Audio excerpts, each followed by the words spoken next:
हाँ, तो अब हम दूसरे पेज में आ गए, यानी अनुशीलनी में। तो इसमें पहले है कंप्रीहेंशन। तो कंप्रीहेंशन में देखो कुछ समझ के हम लोग को ये सब करना है, तो वही इसका मतलब होते हैं समझ के करना। पहला क्या है ए का, वो देखते हैं।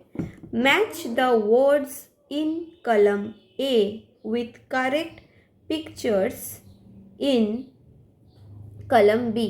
तो मतलब ये बताया गया है जो कलम ए है एंड कलम बी है, ठीक है। तो ये जो कलम ए के साथ कलम बी को क्या करना है, मिलन करना है पिक्चर देख के, क्योंकि इसमें देखो चित्र है कुछ कुछ। ये एक्चुअली चूहा का ही चित्र है, तो उसको देख के मिलाना है। जैसे है लॉन्ग, LONG लॉन्ग। तो लॉन्ग मतलब क्या होता है, लंबा। तो चूहा का कौन सा अंश लंबा होता है, कौन सा पार्ट लंबा होता है, कौन सा हिस्सा हमने पोएम में भी पढ़ा, यानी कविता में भी पढ़ा, वो होता है पूंछ। तो कौन सा है पूंछ, ये तो नहीं, ये तो नहीं, ये है ना। तो ऐसे करके मिलाना है, ठीक है। दूसरा है पिंक, यानी गुलाबी। तो ये भी हमने कविता में पढ़ा है कि जो चूहा होता है उसके कौन सा पार्ट्स हिस्सा गुलाबी रंग का होता है। इधर भी दिखाई दे रहा है उसका कान, है ना, ये रहा कान। तो सॉरी, ये हो जाएगा। दूसरा है वाइट, यानी सफ़ेद। ये भी हमने कविता में पढ़ा है कि जो चूहा होता है उसके कौन सा हिस्सा सफ़ेद होता है, कौन सा हिस्सा बोलो, उसके दांत बड़े बड़े और सफ़ेद कलर का होता है, रंग का होता है। तो इसके साथ होगा ये इसका तस्वीर, ठीक है। हो गया ना, बहुत ही इजी था, आसान और अच्छा भी था, है ना। अच्छा चलो, अब दूसरा चीज़। अब क्या है देखो, राइट ट्रू और false in the boxes. True false मतलब सत्य सत्य या मिथ्या, ये लिखना है कि सही और गलत कौन सा है। तो चलो पढ़ते हैं, ठीक है। और ये छोटा छोटा जो बॉक्स है, इस बॉक्स के अंदर वो लिखना है कि कौन सा सही है, कौन सा सही नहीं है।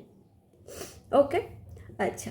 पहला है माइस हैव बिग चीन्स। तो इसका मतलब है चूहे के चूहों का जो ठुंडिये होते हैं वो बहुत ही बड़ा होते हैं, चीन बड़ा होता है। ये सही नहीं है, क्योंकि कविता के अंदर ही हमने देखा कि उसके ठुंडियों होता ही नहीं है, दे हैवेंट एनी चीन, ऐसा ही था, है ना। तो इसका मतलब ये गलत है, सही नहीं है। सही नहीं है मतलब ट्रू मतलब सही होता है, और ट्रू मतलब सही, और फॉल्स मतलब मिथ्या होता है या गलत होता है। तो हमें गलत चुनना है क्योंकि ये सही नहीं है। तो इसमें हो जाएगा F, यानी फॉल्स। नेक्स्ट है no one seems to like mice. चूहों को कोई भी नहीं दिखाते हैं कि पसंद करते हैं, मतलब कोई भी चूहों को पसंद नहीं करते हैं, ठीक है। इसका मतलब है ये क्या था, कोई भी चूहों को पसंद नहीं करते। हाँ, ये सच है, हमने कविता में भी देखा कि उसमें था no one seem to like mice. तो इसमें हम लोग को करना है ट्रू, यानी इसमें लिखना है टी फॉर ट्रू। टी से क्या है, सही। Mice run in the house in the morning. इसका मतलब है चूहो घर पे दौड़ता रहता है सुबह में। ये क्या सही है, क्या था पोएम का लाइन, कि mice run the house, ऐसा ही कुछ लाइन था. at night था, जो भी था ये नाइट. ये देखो they run about the house at night, तो रात में, सुबह में नहीं, है ना. तो ये भी क्या है, ये भी सही नहीं है, यानी गलत है. तो गलत मतलब क्या करना है, ये फॉल्स है. ठीक है, एफ लिख दिया. दूसरा है mice nibble things they should not touch. हाँ, ये इसका मतलब है जो चूहों कुतरते रहता है चीज़ों को जिन्हें उन्हें नहीं छूना चाहिए. पोएम में भी ऐसा ही था, they nibble things they shouldn't touch, के वो लोग को छूना, जो सब चीज़ों को छूना नहीं चाहिए वो सब चीज़ों को कुतर के रखता है. ठीक है, तो ये क्या है, ये सही है. सही मतलब ट्रू. ओके, ट्रू है. ठीक है, अब है कुछ क्वेश्चन आंसर, यानी प्रश्न एंड उत्तर देना है. इसका प्रश्न लिखा है, हमें उत्तर देना है. तो चलो देखते हैं क्या है यहाँ पर. Answer the following questions orally. Orally का मतलब होता है कि ऐसे मुंह में जवाब दो, मतलब बोल के जवाब दो. ठीक है, पहला क्वेश्चन है, what does the poet feel about mice. इसका मतलब है कि चूहों के बारे में कभी क्या महसूस करता है. क्योंकि हमने देखा था, कवि बताए थे कि इतना सब कुछ करता है, कोई पसंद नहीं करता है, पर मुझे अच्छा लगता है था कि वो चूहा जो होता है अच्छा होता है. तो क्या हो सकता है इसका answer, what does the poet feel about mice, कि चूहों के बारे में कवि क्या महसूस करता है. तो इसका आंसर होगा, इसका आंसर लिखना है तुम लोग को, तो या बोलना है कि the poet feels the mice are nice, और माइस आर नाइस. ओके, कि पोएट महसूस करता है कि जो चूहा होते हैं वो बहुत अच्छा होता है.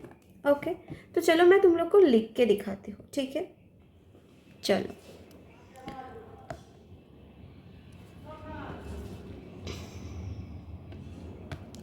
द पोएट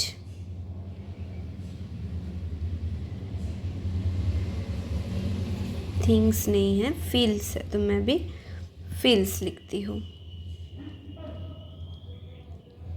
फील्स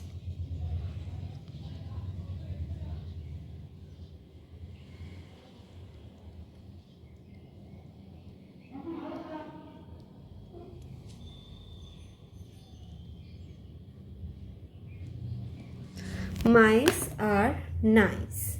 ठीक है, मैंने लिख के दिया, क्योंकि तो तुम लोग भी चाहते हो तो इस क्वेश्चन का आंसर लिख सकते हो, तुम लोग के लर्न करने के लिए, यानी याद करने के लिए सुविधा होगा. ठीक है, तो what does the poet feel about mice.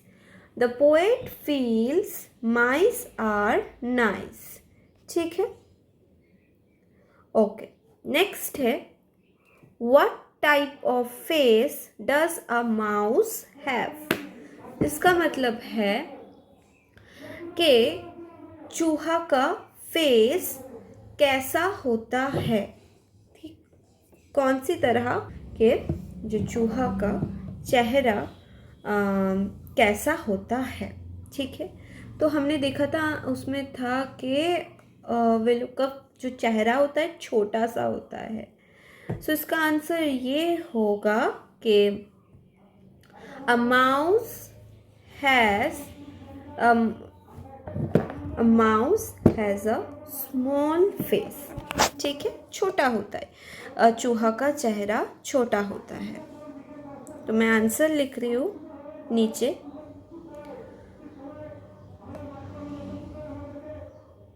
Mouse has small face. ठीक है, दूसरा देखो क्या है, दूसरा है डी का थिंक एंड आंसर ओरली। फिर से सोचना है, सोच के जो जवाब है उसका बोल के देना है। ठीक है, यानी मौखिक रूप से देना है। ठीक है, do you like mice, why और वाई नॉट। मतलब इसका आंसर भी दो, मतलब इसका मतलब है, पहले बोलती हूँ, डू यू लाइक माइस, तुम्हें क्या